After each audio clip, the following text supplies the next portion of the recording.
Կրկին պնդել է, եթե Հայաստանը իսկապես ցանկանում է, որ խաղաղության պայմանագիրը կնքվի, ապա պետք է կատարի Ադրբեջանի այն հայտնի երկու պահանջները՝ սահմանադրությունից հանի անկախության հռչակագրումը եւ գնա ԵԱՀԿ Մինսկի խմբի լուծարմանը։ Հայաստանը պատրաստ է կատարել այս նախապայմանները, հայտնի է, որ կազմից կառավարության անդամները անդրադարձել են այս թեմային։ Հայաստանը միարժեքորեն պատրաստ է կնքել խաղաղության պայմանագիրը, ընդ որում նախապայմաններ որպես ես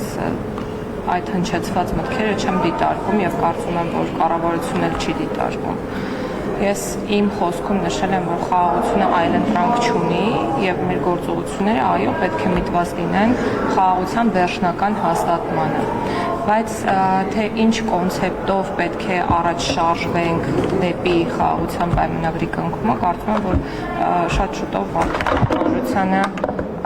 հայտնի կլինի։ Ինչ վերաբերում է սահմանադրության փոփոխություններին,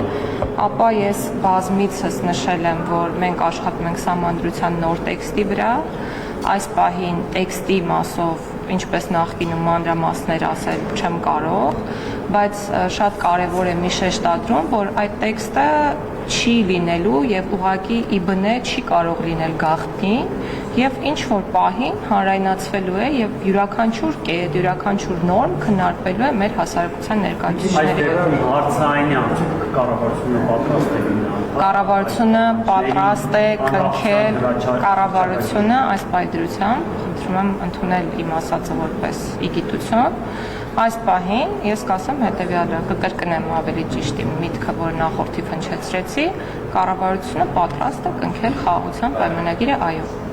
Առանց այդ նախապայմաններին Կառավարությունը պատրաստ է կնքել խաղաղության պայմանագիրը։ Կառավարությունը պատրաստ է կնքել խաղաղության պայմանագիրը։ Հաշվի առնելով այդ նախապայմանները, որոնք այն ամենից առաջ է քաշում Ադրբեջանի նախագահը եւ պնդում է, որ միայն դրանց բaragայում հնարավոր կլինի խաղաղության պայմանագիրը ստորագրել։ Հիմա հնարավոր է Հայաստանի իշխանությունը արագացնել սահմանադրության փոփոխության հարցը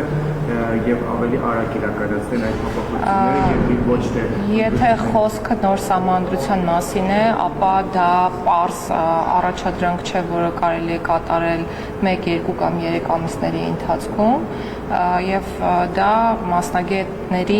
տևական աշխատանք է պահանջում եւ այս ժամկետներ նախորդիվել եմ նշել, խոսքը 8-ից 10 ամսվա մասին է եւ չեմ կարծում, որ նոր սահմանադրության տեքստ հնարավոր է այդ ժամկետից ավելի շուտ ունենալ։ Անկախության հռչակագիրը մնալ։ Ես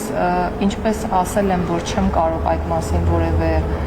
դիտարկում անել, այնպես էլ այսօր կասեմ նույնը եւ չեմ անի որևէ դիտարկում։ Դա պիտի մնա, դա պիտի դուրս գա։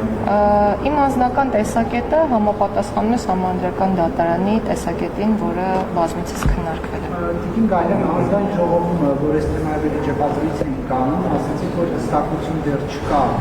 Այս պահին արդեն որոշակի ժամանակ է անցել։ Հռչակագիրը հանելու եւ թողնելու հետ կապված այդ հարցի քննարկմանը հասել եք թե ոչ։ Ոչ։ Շնորհակալություն։